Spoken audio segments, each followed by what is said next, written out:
This is where I think the draft really gets interesting, what the 49ers are going to do with this pick. You got them taking Trey Lance here. There's been reports that Justin Fields is no longer in the mix. If you look at the odds markets, the odds market shows that Mac Jones, the Alabama quarterback, is the overwhelming favorite here.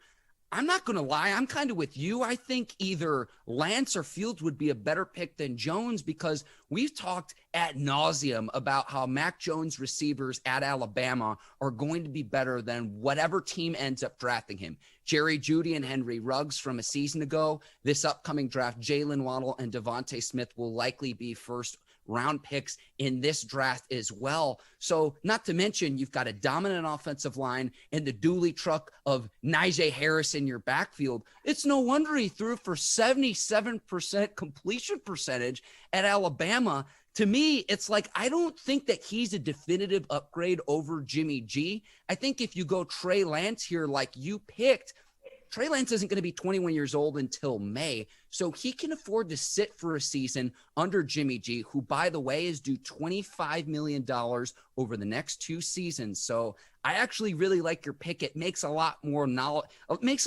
logical sense, Ike, given what Lance's upside could be at the quarterback position.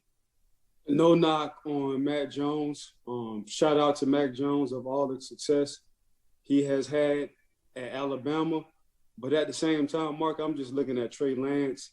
And when you look at quarterbacks like a Ben Roethlisberger, who you didn't even know who his receiver was. When you go to Aaron Rodgers, who you didn't even know who his receiver was. When you go to Baker Mayfield, who was a walk-on and went to multiple schools other than Mike Evans, you really didn't know who his receiver was. So when I look at a Trey Lance coming out of North Dakota State, I'm like, man, we talking about this dude possibly in the top 10 pick, and I'm looking at Kyle Shanahan, and he was like, man, yeah, I can get a Matt Jones, but to me, he's just a younger version of a Jimmy Garoppolo.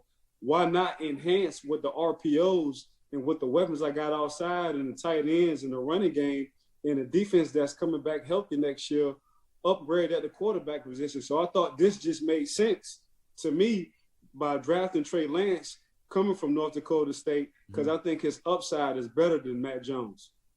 I'm with you there. Jones, the overwhelming favorite at -310, Trey Lance at +370. So some good odds if you do think Lance is going to be the guy. There are reports that it's between Lance and Mac Jones and that Justin Fields is out of the running for the 3rd pick.